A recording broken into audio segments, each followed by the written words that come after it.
한국인들은 불행하다. 나라 꼬라지가 지금 걱정입니다. 충격적일 정도로 안 올라. 일본은 하나도 안 올랐어요. 저기 아파트 하나 주세요. 네. 일본인들은 그 집이 내 인생에서 필요한 시기냐 아니냐 하는 인생을 보는 것 같아.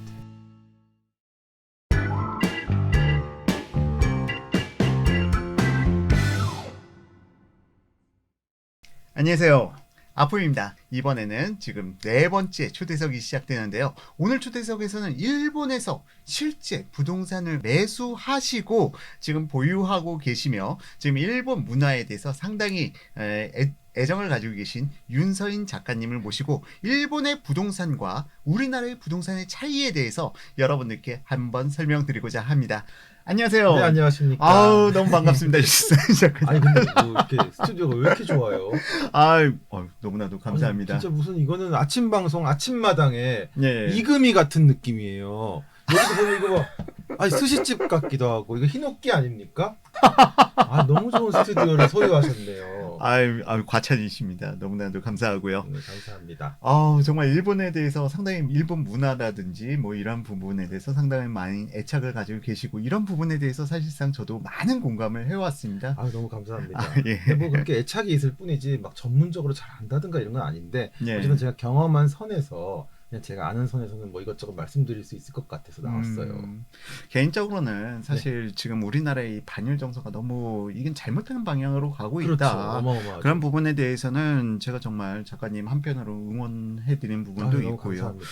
자, 어쨌든 오늘 방송 본론에 맞춰서 네네. 지금 일본에서 주택을 매수하셨어요? 이게 이제 매수를 하긴 했는데 예. 이제 외국인은 일본에서 주택을 직접 매수할 수가 없어요. 일본 사람들만 매수를 하는 거고요. 일본은 예. 외국인들이 매수할 수가 없나요? 예. 그래서 그걸 매수를 하려면 외국에서 일본에서 법인을 만들어 가지고 예. 그 법인이 매수를 해야 돼요. 그러니까 저는 그 법인을 차린 거고 예, 그 예. 법인에는 3명의 등기 이사가 있었고 제가 거기서 제일 작은 지분으로 들어간 상태로 그 법인이 일본에 있는 타워 맨션을 하나 매수를 했었기 때문에 그리고 그 다음에 별장도 하나 샀고 그 두 번의 과정을 지켜봐서 그 정도는 제가 좀 알고 있습니다.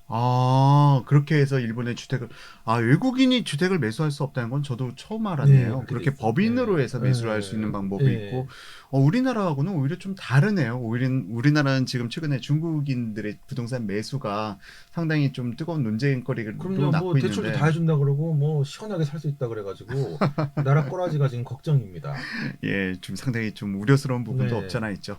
자, 그런데 그러면은 도쿄도에 매수를 하셨나요? 아니요, 저 후쿠오카. 후쿠오카에. 도쿄는 너무 비싸고 예. 일본은 이게 편차가 지역별 편차가 어마어마한데 뭐 우리도 그렇지만 그렇죠. 음. 일본은 또 더 심해요. 그래서 후쿠오카는 우리나라로 치면 한 울산이나 포항 봐야 되나? 그 정도 도시라서 예. 확실히 싸고 그보다 한 2배 비싼 게 오사카 또 2배 비싼 게 도쿄 뭐 이런 식으로 돼 있어서 후쿠오카는 되게 만만해요. 만만하다. 네, 그래서 매수를 했죠.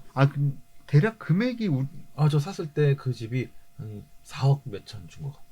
우리나라 돈으로? 예. 4억 엔이 아니고? 그러니까 놀래라 순간. 3천만 행에서 예. 3천 몇백만 행 이렇게 샀죠. 그래서 그 타워 맨션인데 그게 큐슈에서는 아마 제일 높은 건물일 거고 되게 좋은 건데 근데 예. 뭐 후쿠오카 한복판은 아니고 예. 후쿠오카의 한복판에서 좀 이렇게 가다 보면 바다 쪽에 매립지에 신도시를 만들어 놨거든요. 일본에서 예. 신도시를 많이 개발해서 아이란도 그런 거죠. 시티라고 하는 곳인데 예. 거기에서 제일 높고 예쁜 타워 맨션을 샀던 거였어요. 한번 영상에서 본 적은 네, 있었던 엄청 것 예뻐요. 같은데 예, 그렇게 해서 매수를 하셨군요. 그러면 매수하는 과정에 있어서 우리나라에서 주택을 매수하는 것과 일본에서 주택 매수하는 거의 차이점에 대해서도 이렇게 좀 간략하게 설명을 해주셨는데 일단 모델하우스부터 다르고 모델하우스요? 네, 모델하우스 가보면 예약을 하고 가야 되고 그때 예약하면 딱 준비가 다 돼 있어요. 그래서 만나서 같이 투어하고 설명 듣고 하는 거거든요. 가면 좀 격식이 있고 건물 모양도 있고 건물 지어놓은 거 모형도 있고 그 옆에 그 건물의 안전을 또 되게 중요하게 생각하기 때문에 그렇죠. 이 건물에는 어떤 내진 설계가 들어가고 뭐 화재 대피가 어떤 식으로 예. 구성이 된 첨단 대피시가 준비되어 있다. 첨단 이런 대피시. 것도 코너가 하나 반드시 있어요. 그런 거 구경하는 맛도 있고 그렇게 해서 조금 다르고 그리고 이제 부동산에를 가면은 계약을 할 때 레이킹이라는 걸 또 줘야 돼요. 그게 뭔가 하면 사례금이야. 그러니까 우리는 이제 뭐 보증금 있고 이제 월세 내고 예. 뭐 이 정도 아니면 상가나 뭐 이런 데 권리금 같은 게 붙잖아요. 예. 일본은 집을 살 때도 레이킹이라고 해서 한두 달치 월세를 줘요. 그러니까 그동안 이 집을 잘 살아줘서 고맙다 이런 의미가 있어요. 그건 이제 못 돌려받는 돈. 아, 그래서 주고 하여튼 이상해요. 뭐 격식이 있어 다. 그래서 이제 고맙습니다 하고 도장도 막 이렇게 도장판이 있어요. 예. 그것도 되게 신기하더라고. 계약할 때 도장판을 이렇게 놓고 도장을 찍어야 돼요. 막 종이 같은데 우리는 대충 찍잖아요. 예. 그걸 무례한 거고 이렇게 고무로 이렇게 예쁘게 만든 가죽 같은 걸로 예. 그걸 딱 깔고 거기 도장을 탁 아, 찍고. 그 네. 도장판이라고 있고 그 위에다가 서류를 갖다 계약서를 넣고 그 위에도 그럼요, 그럼요. 근데 예. 이걸 격식을 탁 갖춰서 진짜 너무 신기해요. 좀 탁탁 나눠갖고 하는 거 보면. 그래서 이제 집을 사는 거죠. 사는 과정은 크게 우리나라랑 다를 건 없는데 예. 그런 게 있다는 거랑 그다음에 사고 나서 주차가 항상 별도입니다. 근데 주차는 도쿄는 막 8만엔 월. 8만 원이면 어. 우리나라 돈으로 88만 원? 그렇죠. 이제 주요 지역은 8만엔. 조금 외곽은 한 그래도 5만엔. 야. 그다음에 이제 후쿠오카 가면 한 3만엔. 이 정도는 아, 주차비가 후쿠오카는 좀 따로, 낮아지는군요. 예, 무조건 들어갑니다. 그 건물 내 주차장이라도 그렇게 해요. 아, 그러니까 이게 왜 그렇게 되는 거죠? 음. 그러면 이게 관리 업체에서 관리비 용도로 들어가는 건가요? 그러니까 제가 샀던 건물은 건물을 짓는 건설사가 있고 예. 주차장이 또 따로 있어요. 근데 주차장 업체는 따로. 그래서 거기랑 계약을 해서 아, 주차장 업체가 예. 따로 있다. 주차장을 따로 주차장 짓고 관리 업체. 예, 거기서 이제 계약을 하면 내 자리가 배정이 돼요. 그럼 거기서 이제 사는 거죠. 왔다 갔다 하면서. 아, 그럼 그 건물을 갖다가 그럼 그 주차장 관리 업체가 사실상 주차장에 대한 소유 지분을 갖다 그럼요, 가지고 있는 그럼요. 개념이라고 그러니까 봐야겠군요. 우리는 집을 파는 거지 주차장을 파는 게 아니에요. 따로요, 아. 그래서 주차장도 따로 있는데 보통 건물 안에 지하에 있는 경우는 이제 도쿄에 같은 경우가 좀 그렇게 돼 있고 후쿠오카는 아예 지진이 또 기본적으로 무섭기 때문에 예. 주차장을 따로 지어요. 그럼 거기서 이제 1층, 2층, 3층 이런 식으로 주차장이 이렇게 올라가게 돼 있어요. 지상으로. 그래서 그런 개념이 있다 보니까 주차장 관리비가 별도로 주차장 별도로. 업체에서 관리를 해야 되고 왜냐면 안전이라든지 이런 재밌어요. 것까지 책임져야 되기 그래서 때문에 항상 내 자리는 고정이고 아무도 못 되기 때문에 예. 이 세상에서 제일 편해요, 진짜. 그리고 그리고 주차장도 1층, 2층, 3층이 있으면 가격이 다 달라요. 1층이 제일 비싸고 2층, 그렇겠네요. 3층에서 위에는 눈비 다 맞는 층도 있어요. 그거는 가격이 반 이상으로 또 확 내려갑니다. 아, 그러면 뭐 3만 엔이면 오, 15,000원까지 떨어지고 너무나 합리적이야. 그래서 모든 게 다 그렇게 돼 있습니다. 예, 이런 이야기는 정말 현지인 아니면 못 들을 이야기를 갖다가 들었는데요. 자, 그러면은 이런 질문 드려도 될지 모르겠지만 많은 분들이 가장 궁금해하실 부분 그 당시에 3억 정도의 매수를 하셨다고 했는데 지금은 똑같아요. 예? 그대로. 하나도 안 올랐어요. 너무 신기하더라고요. 몇 년 전에 그게 2016? 그럼 5년 정도가 됐는데 네. 5년 동안 하나도 안 네, 올랐다고요? 진짜 한 푼도 안 올랐더라고요. 최근에도 애트홈이라고 예. 일본 부동산 전문 앱이 있어요. 우리나라로 치면 예. 호갱노노 같은 건데 예, 저도 보고 있습니다. 거기 들어가서 봤더니 똑같아요, 가격이. 야, 진짜 일본은 부동산이 안 오르는구나. 충격적일 정도로 안 올라요. 아, 그러면은 네. 작가님. 아, 그런데 지금 우리나라 통계 지표 같은 거 보면은 일본의 최근 주택 가격 많이 오르고 있다 그래서 하면서 도쿄. 지금 도쿄. 도쿄나 오사카 주요 지역은 그래도 좀 오르는데 예. 일본은 이 주택의 상승 편차가 어마어마하게 커서 그냥 지방은 아예 뭐 오를 생각을 안 해요. 아, 지방은 거의 오르지 않고 거기다가 제가 듣기로는 우리나라의 단독 다가구에 해당되는 주택들은 일본에서는 주택 가격이 오히려 떨어진다는 이야기도. 그럼요. 네, 왜냐면 낡으니까. 일본인들이 결국 가장 살고 싶어하는 건 이코다테라고 예. 단독 주택이에요. 거기 그냥 우리나라는 제일 살고 싶은 데가 어디야? 그럼 아리팍 뭐 나오지 않습니까? 뭐 레드펠 그런 집단 주택을 살고 싶어하는 예, 분들은 아파트를 다른데 선호하죠 우리나라. 거기서 그냥 늙음하게 예쁜 단독 주택 2층짜리 딱 지어놓고 경치 좋은 데서 사는 게 꿈이에요. 보통 그렇습니다. 우리나라랑 상당히 네, 많이 많이 다르네요. 그래서 그런 집들은 보통 후쿠오카 그때 아일랜드 시티에 있던 단독주택촌이 되게 예쁜데 예. 한 7억 정도 했거든요. 지금도 뭐 7, 8억 정도로 알고 있습니다. 여전히 아파트보다는 좀 더 심지어 그때 제일 후쿠오카에서 비싼 동네, 후쿠오카의 강남인데가 예. 모모치인데 그 모모치가 제일 비싼 동네인데 거기도 집값이 그대로고요. 그 중에서 코엑스라고 불리는 딱 진짜 그 최고 비싼 쇼핑몰과 야구장과 다 모여 있는 동네 중간에 뜬금없이 막 솟아 있는 맨션이 있어요. 타워 맨션. 제가 그거 너무 살고 싶어서 으아 이랬었는데 그것도 가격이 그대로더라고요. 그래서 지금도 너무 가서 그걸 하나 사고 싶어. 야. 그러면은 네. 지금 말씀하시는 내용을 갖다 들어보게 되면은 일본에서는 집을 갖다가 사는 순간 특히 뭐 단독주택, 우리나라의 단독주택에 해당되는 주택들은 가격이 떨어지기도 하고 또한 지금 뭐 거의 가격이 오르지 않는다. 네. 그리고 실질적으로 뉴스에서 보면 하락하는 것들도 이야기 많죠. 많다. 일본은 인구 감소도 우리보다 훨씬 빠르기 때문에 예, 예. 그래서 지방 부동산이나 좀 외곽 주택들은 확실히 가격이 싸고 떨어지고 빈집도 많죠. 가격이 많이 떨어지기도 그럼요, 한다. 그럼요. 그러니까 인구 감소와 가구 수 감소까지 다 일어났어요. 예. 이게 중요한 거는 주택 가격을 결정하는 거는 가구 수거든요. 예, 근데 이제 우리는 계속 인구를 얘기한단 말이에요. 그렇죠. 가구 수가 더 늘어나고 있는데 이게 무슨 바보 같은 소리인지 모르겠고 예. 지금 우리나라는 2천 한 100만 가구 정도 된다 그러거든요. 예. 일본은 그 가구 수는 지금 꺾인 지도 오래됐어요. 그렇죠. 그러니까 우리나라는 일인 한 가구는 35년부터 꺾이기 그럼요. 시작하거든요. 일본은 저 1인 가구가로 딱 전체가 전환된 지도 한참 몇십 년 전부터 1인 가구가 다 됐었고 1인 가구가 다 전환이 끝난 다음부터 가구 수가 지금 비로소 떨어지기 시작한다고 보거든요. 예. 그런 모든 게 일본에서 우리보다 수십 년째 먼저 일어났기 때문에 확실히 지방 부동산들은 하락을 하는 거라고 봐야죠.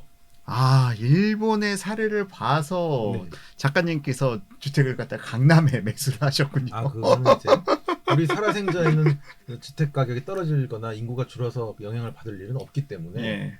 그래서 그냥 하나 가볍게 샀습니다. 저기 아파트 하나 주세요. 이렇게 샀지 뭐. 일단 네. 그런데 네. 한 가지 재미난 점은 예. 일본에서 그러면 주택 가격이 떨어지는데 사람들은 왜 주택을 갖다 매수하는 걸까요? 이게 신축도 있고 구축도 있는데 신축 위주로 거래량이 많이 발생되는 걸 알고 있습니다. 근데 구축들도 가격이 하락해 가는 걸 알면서도 사람들이 구축 아파트를 매수하는 이유는 무엇일까요? 결국 그거죠. 한국 사람들이 잘 몰라요. 이 부분이 제일 큰 차이인데 네. 이 집이라는 거는 인간의 인생과 다 있는 거거든요. 그렇죠. 내 인생에서 집이 필요한 시기에 집을 사고 살다가 죽는 거예요. 이게 너무나 자연스러운 것인데 우리나라는 그게 전혀 그런 개념들이 없고 오르니까 사고 막 팔면 더 오르고 막 다 그냥 주택 가격에 집중이 돼 있어요. 그러니까 맞습니다. 집을 볼 때 집 값을 보고 한국인들은 예. 일본인들은 그 집이 내 인생에서 필요한 시기냐 아니냐 하는 인생을 보는 것 같아. 그래서요 그 차이가 많이 커요. 그러니까 그냥 내가 필요하면 사는 거예요. 너 차 왜 사냐? 사자마자 차값이 떨어질 텐데. 그렇지만 내가 차가 필요하면 사는 거 아닙니까? 집도 그렇죠. 똑같아요. 월세가 워낙 많이 내고 살고 있기 때문에 야증이 부담되는 사람들은 이쯤 되면 나도 벌이도 좀 여유 있는데 그냥 집 사자. 손해 보더라도. 집이 떨어지더라도. 왜냐면 내가 집을 사용하는 거니까. 그러니까 이 세상 모든 물건들이 다 사고 나면 가격이 떨어져요. 감가상가. 그러면 당근마켓 내놔야지. 가격 다 떨어지는 건데 집만 한국 사람들 무슨 신성시하는 약간 예. 이상한 집에 무슨 다 전 국민이 드라이브하는 느낌이 드는데 요 러쉬가 일본에는 없는 거죠. 똑같은 다른 물건처럼 필요하니까 집 사는 거지. 야 너네가 신기하다. 우리가 신기한 거거든요, 사실은. 그러니까 예. 좀 그런 개념이 많이 다른 것 같아요. 그런 개념이 또 다르기도 하고. 근데 일본에서는 사실상 우리나라랑 좀 다른 부분이 좀 여러 군데에서 보이는 게 일본에서는 소득 대비 주거 비용이 상당히 높은 국가로 그럼요. 나타나고 있습니다. 예. 뭐 실질적으로 월세가 그러면 우리나라 기준으로 해서 일본과 우리나라는 좀 면적이 같은 평이다 하더라도 우리나라는 발코니 확장이라든지 발코니 서비스 면적이 일본보다는 좀 많아가지고 좀 더 넓은 면적을 갖다가 구가하긴 하는데요. 그런데 지금 그럼 일본의 30평일 대 아파트와 아파트 3룸에 화장실 2개 그런 기준으로 봤을 때 일본에서 도쿄 기준으로 해서 한 임대료가 얼마 정도 나올까요? 임대료는 뭐 일단 이렇게 보셔야 돼요. 일본에서 30평대라고 하면 보통 110몇 제곱미터 뭐 이런 거잖아요. 그렇죠. 그런 거는 어마어마한 대형 평수죠. 아. 그런데 사는 사람은 이제 별로 없고 주로 20평대. 20평일 때 예. 우리나라로 우리나라, 따지면 5구스퀘어미터. 그렇죠. 24평, 예. 뭐 크면 27평, 뭐 이 정도가 그냥 아주 세네 가족이 건강하게 정상적으로 살 수 있는 집이라고 보시면 우리나라에서는 일반적으로 30평일 때 서울에서는 30평, 그렇죠. 전국 기준으로 해서도 30평일 때 면적이 제일 많거든요. 맞아요. 근데 일본은 그럼 20평일 때가 그런 면적대다. 참고삼아 말씀드리자면 일본의 아파트와 우리나라의 아파트 간의 면적 간의 차이는 상당히 큰 차이가 있습니다. 같은 25평, 일본의 25평 아파트와 한국의 25평 아파트 큰 차이는 뭐냐면요. 일본의 발코니 면적이 있긴 있습니다. 발코니 면적이 있긴 있는데 그렇게 많이 제공되지는 않아요. 근데 우리나라는 그 아파트 면적의 발코니 면적이 그냥 공급 면적, 계약 면적 어디도 들어가지 않는 서비스 면적으로 들어가고요. 이걸 갖다 확장하게 됨으로 인해서 일본 아파트보다 적어도 한 7, 8평은 더 넓어 보이는 그런 효과를 갖다 발휘합니다. 그리고 일본에서는 그 중심선 지수를 사용하고 있고 우리나라는 또 안목 지수를 사용하고 있어서 실제로 사용하는 면적도 훨씬 더 넓고요. 너무 어려운 전문적인 얘기다. 어쨌든 이러한 부분의 차이점으로 인해서 네. 지금 우리나라 주택 25평과 일본의 25평, 우리나라가 훨씬 더 넓다. 결국 한 6, 7평 정도 더 넓을 거예요. 그러니까 이렇게 봐요. 저는 24평 아파트 뭐 이런 것조차도 일본의 기본 기준 아파트라고 하지만 그렇게 보긴 좀 어렵고 예. 왜냐면 또 원룸도 엄청나게 많거든요. 우리나라 기준으로. 아, 그렇죠. 그러니까 워낙에 1인 가구들이 많다 보니까 엄청나게 큰 건물 뭐 무슨 저기 금천구 가산가문 뭐 대룡타워 마리오타워 같은 게 지어져 있는데 그게 가보면 다 원룸들이 다 붙어 있는데 그게 다 이제 맨션 아파트인 거예요. 거기 1인 가구들이 다 도시락 까먹고 살거든요. 그렇죠. 일본은 가족이 그냥 다 개인으로 분리가 되는 개념의 나라다 보니까 그렇게 우리나라 같이 막 부엌도 커다랗고 30평대 뭐 40평대 막 50평대 이런 아파트들은 거의 찾아볼 수가 없죠. 그거는 뭐 정말 미나토구에서 최상류층들이 거주하는 게 거의 그렇죠. 예. 보통 한 3LDK 정도 되면 우와 3LDK가 이제 세 부분으로 된다는 건데 엄청 큰 거고요. 예. 보통 2LDK 아니면 1LDK가 바로 그런 원룸 같은 거. 1LDK 네, 그런 데서도 엄청 많이 삽니다. 예. 그래서 이 말을 하고 싶어요. 일본의 아파트와 한국의 아파트를 이제 똑같이 놓고 볼 수 없다. 그러니까 한국의 집값과 일본의 집값은 되게 미묘하게 다른 부분들이 너무 많아요. 예. 특히 일본은 이 단지가 없어요. 대단지. 우리나라 같으면 이제 무슨 레미안 뭐 포레스트 단지 뻥 뭐 자이 무슨 단지 펑 뭐 이런잖아요. 예. 그런 개념이 없고 그냥 건물 하나를 무너뜨리고 새로 싹 지면 여기 이제 맨션 한 동이 되는 거고 뭐 더 하면 한 2동, 3동 이렇게 있고 한 동 개념이고 예. 그다음에 제일 다른 게 집에서 나오면 우리나라는 이제 조경이 펼쳐져 있잖아요. 예. 조경을 이렇게 통해가고 문주로 이제 나가잖아요. 근데 그런 개념이 이제 일본은 아예 없고 집 나가서 1층에서 로비 문을 탁 열면 길거리예요. 그냥 우리나라로 치면 오피스텔 같은 거죠. 길거리에 네. 가다가 내 아파트로 쏙 들어가는 거죠. 그러니까 그냥 그런 조경이나 뭐 요새는 우리나라는 커뮤니티도 난리가 났잖아요. 그렇죠. 미쳐 날뛰어요 커뮤니티가. 그러니까 이제 일본인들 기준으로 보면 여기 무슨 리조트야? 그렇죠. 느낌, 우리나라 리조트. 아파트는 네. 좀 약간 리조트에 놀러 온 느낌. 어마어마한 문주부터 어디 저 마카오에 갤럭시 카지노 가는 느낌으로 난리가 나 있는 뭐 어쩌보자 LED가 막 그런 데를 통해서 들어가면 막 미친 조경이 막 나오고 막 금강산 나오고 막 난리 나죠. 폭포 나오고 이게 한국만의 되게 독특한 문화인데 한국인들이 예. 그걸 잘 몰라요. 그러니까 아파트를 지을 때 개념이 건설 비용이 들어가는 것도 많이 다를 것 같아. 이 부분에 대해서는 사실은 일본이 건설비가 훨씬 더 높습니다. 왜냐면 아까 말씀하셨다시피 내진 설계 기준이 우리나라는 일본의 내진 설계 기준을 절대 못 쫓아가요. 돌아버린 수준. 그러니까 이게 돌아버리는 수준인 네. 게 아파트가 10층 올라가면 일본은 지하 5층까지 파야 되거든요. 정말 뭐 그런 부분이 있어서. 환상적이에요. 지금 내진 설계도 요새 내진이라고 안 합니다. 예. 면진이라고. 면진. 예, 이게 그렇죠. 이제는 가만히 그냥 충격만 흔들면서 흡수되면 안 돼요. 예. 흔들리는 거 불편해. 그냥 반대로 흔들려서. 맞아요. 네, 아예 이걸 못 느끼게 하는 예. 면진 설계가 들어가는데 그거 들어가는 파이프나 뭐나 이런 게 다 다르고 제가 그때 후쿠오카 그 아일랜드 시티에 샀던 빨간 타워 맨션은 뭐 그런 내진 설계 요러요러한 게 들어갔다 면진 설계 요러요러한 게 들어갔다 했는데 그 옆에 똑같은 쌍둥이를 지었거든요. 파란색으로 이거는 똑같은 게 두 개가 있는데 여기는 더 업그레이드된 면진 설계가 들어간 거예요. 그렇죠. 그 사이에도 계속 면진 설계들이 진화합니다. 일본에서는 이 실질적으로 기술적인 면으로 업그레이드 시켰다면 우리나라는 환경, 조경적인 면으로 업그레이드를 시켜서 사실은 일본에서 이렇게 우리나라 전부 다 그 자동차 주차장을 갖다 전부 다 전면 지하화 시키고 위에를 갖다 공원화 시키는 이런 사례는 일본에서 거의 찾아보기는 어려울 것 너무너무 같아요. 신기해요. 리조트라니까요. 그냥 레미안 리조트, 자이 리조트 이렇게 보시면 돼요. 더 놀라운 건 집에 들어갈 때도 일본인들이 깜짝 놀랍니다. 왜냐하면은 신발장이 너무 멋있어서 문을 딱 열면 대문도 요새는 막 미쳤잖아요. 안에 네. 막 아트 막 문을 탁 열면 거기 대리석이 이렇게 쫙 신발 우와 그런 게 난 일본에서 본 적이 없어. 그냥 신발을 탁 열면 신발 벗는 데가 이렇게 있는 거지. 신발 장이나 하나 있고. 그러니까 우리나라 사람들이 훨씬 더 많은 걸 누리고 있다. 그러니까 그리고 주거 문화에 있어서 주거의 개념이 전혀 달라요. 전혀 음. 달라요. 주거에 대한 접근 방식도 다르고 집을 사는 방식도 다르고 집을 바라보는 시각이 아예 다르기 때문에 이 집값 차이나 이런 걸 똑같이 동일선상에 놓고 평가하기는 좀 무리가 있다고 그렇죠. 봅니다. 일본도 그런데 아파트에 바닥 난방이란 게 없죠? 있습니다. 있어요. 그게 사실 한국에서 같다고 보는데 예. 그게 요새는 일본도 유행이에요. 좋은 아파트는 이제 바닥에 난방이 들어오는 아파트가 좋은 아파트. 사실 이게 온돌마루라는 것은 그렇죠. 이건 우리나라 자부심으로 가져 네.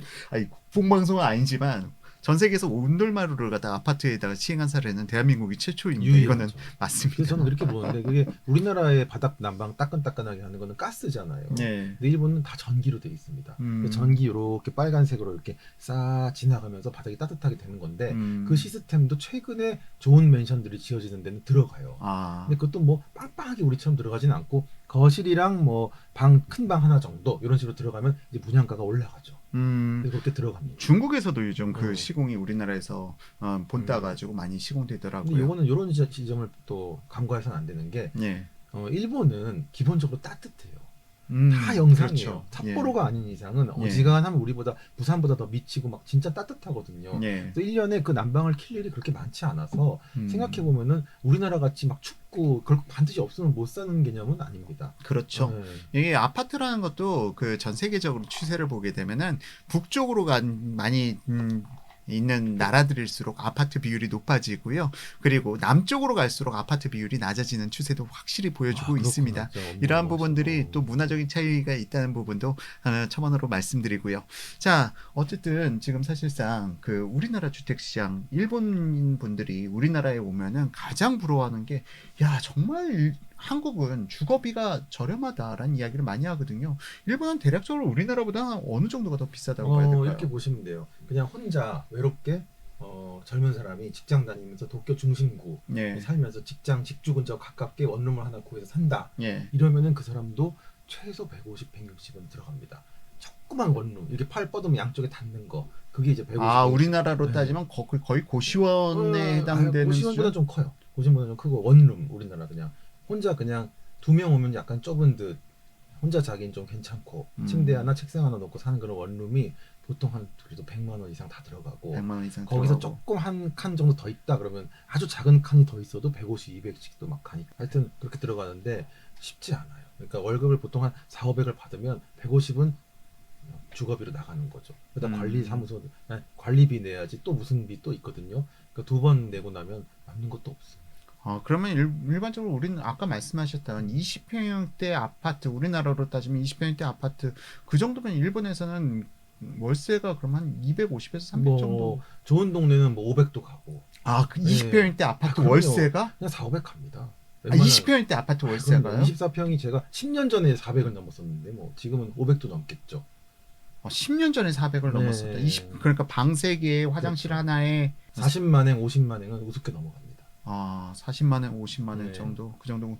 그냥 20평형대 예, 아파트가. 저 후쿠오카에 지금 그 맨션도 한 20만행 정도 월세 받아요. 그러면은 아까 제가 작가님께 질문드렸던 네. 내용 중에 하나가 아니 일본은 주택 가격이 떨어지는데도 불구하고 사람들이 주택을 매수하는 거에 대해서 작가님께서는 시각을 갖다가 주거에 대한 이런 그 가치관에 대해서 접근해서 그렇죠, 말씀해 주셨는데 그렇죠. 실질적으로 그러면 이런 해석도 가능하겠네요. 월세가 너무 비싸서 그럼 도쿄도에 괜찮은 20평대 아파트를 살기 위해서는 4, 500만 원을 지출해야 되는데 그럼요. 그 월세를 감당하기 어려워서 주택을 매수한다. 어차피 주택을 매수하면은 세금이 좀 강하긴 하겠지만 그렇다 하더라도 월세를 내는 것보단 저렴하니까 그럼요. 주택을 매수하는 측면도 있을 수 있겠네요. 그럼요. 월세 내는 거 너무 아깝잖아요. 그러니까 어느 순간에는 집을 사는 거죠. 좀 여유가 생긴 30대 후반 40대들이 집을 삽니다.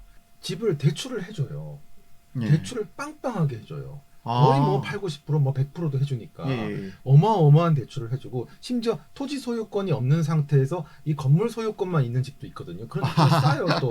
예, 우리나라도 응. 있죠. 근데 그런 예. 집들조차도 대출이 막 80%씩 나와요. 일본 은행들은 그냥 집을 산다 그러면 정말 시원시원하게 대출을 해주기 때문에 그러니까 그냥 필요하면 사는 거예요. 그 대출이자 갚는 게 낫다고 생각하면은. 그러니까 집이라는 게 제가 계속 말씀드리지만 인생에서 필요하면 가서 사는 거죠. 돈이 없으면 대출 받아서 직장 좋은데 물고 대출 받아서 사면 그냥 그거 갚으면서 사는 거죠. 집값이라는 거에 대해서 한국인들은 만나기만 하면 집값 얘기를 하잖아요. 예. 너 집 어떻게 됐냐? 얼마 됐냐? 너 샀냐? 너 지금 전세야? 그런 얘기들 안 해요. 이 사람들은. 그냥 뭐 이렇게 사는 사람도 있고 저렇게 사는 사람도 있고 별로 관심도 없고 되게 부러운 문화죠. 자, 일단 제가 여기서 정리를 해서 말씀드리자면은 일본에서 일할 수 있는 환경이 만들어진 것, 일본에서 이러한 환경이 만들어질 수 있다는 부분에 대해서도 일본의 경우에는 일본의 소비자의 니즈에 충족되는 주택이 그만큼 충분히 공급이 되기 때문에 이러한 시장이 가능한 것입니다. 그런데 우리나라에서는 야, 우리나라 사람들 왜 이래? 왜 주택 가격이 이렇게 열망? 자, 이 부분은 소비자의 니즈에 부합되는 주택이 그만큼 공급되지 않아서 이런 현상이 너무 나타나는 정확합니다. 거예요. 자, 그렇기 때문에 이런 부분에 대해서 사실상 우리나라 정책 당국자들이 아니 이거 충분히 쓸 수 있는 아파트인데 이거 지금 그대로 이걸 부시고 새로 지은 건 낭비야 라고 생각하시지만 아니에요. 지금 정말 소비자의 니즈에 부합하는 충분한 주택이 많이 지어져야만 주택시장은 안정될 수 있는 부분입니다. 그리고 지금 방금 작가님하고 이야기를 하면서 이러한 부분도 한번 짚어봐야 될 필요가 있을 것 같은데요. 지금 우리나라의 일본은 주택 가격이 사는 순간 떨어지기 시작합니다. 감가상각이 되는 주택들이 많다라고 해요. 그럼에도 불구하고 일본에서는 주택을 삽니다. 그 원인 역시도 일본의 너무나도 높은 주거비. 내가 월세를 내고 사는 것보다는 차라리 지금 작가님께서 말씀해 주신 것처럼 대출을 받아가지고 이자를 내는 게 더 저렴하다라고 판단되면은 주택 가격이 하락하더라도 매수하는 게 더 유리할 수 있다라고 판단해서 주택을 매수할 수도 있는 것이겠죠. 자, 어쨌든 이러한 부분으로 살펴봤을 때 우리가 이러한 환경들, 일본과 우리나라의 환경을 갖다 직접적으로 비교하기는 어렵지만 그래도 여러분들께 일본은 주택 가격이 저렇게 하락하는데도 왜 주택을 매수하는가라는 부분에 대해서 여러분들께 이해를 도와드릴 수 있었을 것 같고요. 마지막으로 정말로 안타까운 일입니다. 지금 대한민국 지금 사실상 주거비가 그렇게 높지 않았었어요. 주거비 정말 높지 않았고요. 전 세계에서 우리나라 OECD 국가들 중에서 주거비가 가장 저렴한 국가였습니다. 소득 대비 주거비 비중이 가장 저렴한 국가였어요. 그런데 지금 일부 잘못된 부동산 선동가들로 인해서 세금을 높여라, 종부세 높여라, 양도세 높여라 이러므로 인해서 지금 주택 우리나라도 결국 OECD 국가들처럼 주거비, 소득 대비 주거비가 상당히 높은 국가로 변모될 것입니다. 그리고 이제는 주택을 살 때 우리나라도 언젠가는 하락하는 걸 알면서도 결국은 울며 겨자 먹기로 주택을 매수해야 되는 그런 나라가 지금 되어가고 있는 건지도 모릅니다. 자, 지금 우선 당장이라도 지금 세금 높여라, 종부세 더 높여라 이러한 주장이 결국은 집 없는 서민들을 더 힘들게 만드는 이러한 부분일 수 있다는 부분 여러분들께 말씀드리면서 오늘 방송은 나도 한마디 더 하면 안 될까? 아시죠? 죄송합니다. 마무리 멘트 하려고 그랬는데 제일 중요한 말을 안 했어. 예. 이게 정리를 하면 한국인들은 불행하다. 이게 주택에서도 사실 극명하게 나온다고 보거든요. 그러니까 집이라는 거를 그러니까 이렇게 보시면 돼요. 사람들은 좋은 집에 살고 싶어해요. 사람들은 누구나 좋은 집에 살고 싶어해요. 근데 한국은 개인주의가 좀 덜 발달돼 있고 집단주의, 단체, 전체주의가 발달돼 있기 때문에 어떻게든지 남이 좋은 집에 사는 거를 보면서 배를 아파하는 문화가 있어요. 그러니까 잘난 사람들은 집조차도 잘난 데서 사치제로 그냥 마음껏 람보르기니 타고 다니듯이 살면 되는 거예요. 그렇게 되면은 나머지가 다 편안해져요. 그냥 각자 자기 자리에서 잘 살게 됩니다. 근데 한국은 그거를 정치꾼들도 선동을 하고 한국민의 민도도 그거를 집착을 하면서 저 집에 너도 살아야 될 거 아니냐. 저 새끼들 뭐냐. 저거 내가 뺏어줄게. 이런 식으로 계속 못된 마음들을 먹게 만든 다음에 이 밑에 있는 사람들까지도 다 같이 우리가 강남의 한강변에 못 사는 것에 대한 분노를 다 심어주는 거예요. 그렇게 한다면 이 사람들한테 표를 뜯어내는 거죠. 표 장사를 하면서 그 표를 얻은 걸로 뭘 하냐면 얘네들 두들겨 팹니다. 그리고 온갖 이상한 법들을 만들어내요. 그게 뭐 종부세도 그렇고, 그렇죠. 뭐 청약 통장이니, 뭐 무슨 우선 순위니, 뭐 청약 우선 뭐 그런 거 있잖아요. 뭐 가점제도 우리나라 잘못했어요. 뭐 청약도. 청년 주택이니 뭐니 전 세계 어딜 봐도 도저히 있지도 않은 이상한 것들을 막 만들어내는데 그게 다 너네들도 저기에 살게 해줄게. 얘네들을 언제든 다 뺏어서 무너뜨려 줄게라는데 기반한 것들이거든요. 그런 것들이 마구 생겨서 멀쩡한 A급 특급지에 막 청년주택 막 꽂고 막 이런 바보 같은 짓들을 막 계속 하는 거예요. 그러면서 점점점 이게 더 강화되고 한국은 집이 점점 비싸지고 사람들은 점점 더 화가 나는 불행한 사회다. 그러니까 일본처럼 우리는 됐으면 좋겠다는 거예요. 그냥 살라고 그냥 부자들 잘 살으라고. 우리는 그냥 저 후쿠오카에서 그냥 저런 데서 아일랜드 시티에서 3억만 주고 살아도 개 끌고 다니면서 너무 행복하거든요. 그래서 그런 식으로 다 좀 편안하게 집이라는 것에 대해서 생각하고 접근하면서 살았으면 좋겠어요. 이미 많이 늦었지만. 정말 이 부분에 대해서는 현 여당 측에서 너무 지금 작가님 말씀하신 부분과 같이 가진 자, 못 가진 자 갈라치기, 그리고 이거에 대해서 못 가진 거에 대한 상실감에 대한 분노를 갖다가 작용시켜가지고 주택시장을 갖다가 더 이상한 방향, 이상한 정책을 갖다 몰아간 건 맞습니다. 그야말로 그 정부에서 적어도 군중심리를 갖다 이용하지 말았어야 했는데 너무 군중심리적인 차원에서 접근하다 보니까 전문성이 많이 떨어지고 디테일한 측면이 많이 떨어지면서 오히려 문재인 정부 들어서 이렇게까지 폭등할 수 없는 폭등을 갖다 만들어낸 것 같습니다. 작가님 오늘 와주셔서 네네, 너무 좋은 감사합니다. 말씀 너무나도 감사드리고요. 아닙니다. 네네. 앞으로도 종종 찾아뵈 네, 주셔서 저까지 많이 이제 좀 품위가 생기고 품격과 격식이 뭔지 배우는 것 아이고. 같고, 예, 우리 방송도 좀 이렇게 해보는 게 어떨까 생각이 듭니다. 과찬이십니다. 너무 여러분들 지금까지 함께 해주셔서 너무나도 감사드리고요. 감사합니다. 앞으로는 늘 더 디벨롭되는 방송 만들어 가도록 하겠습니다. 지금까지 시청해 주셔서 감사드립니다.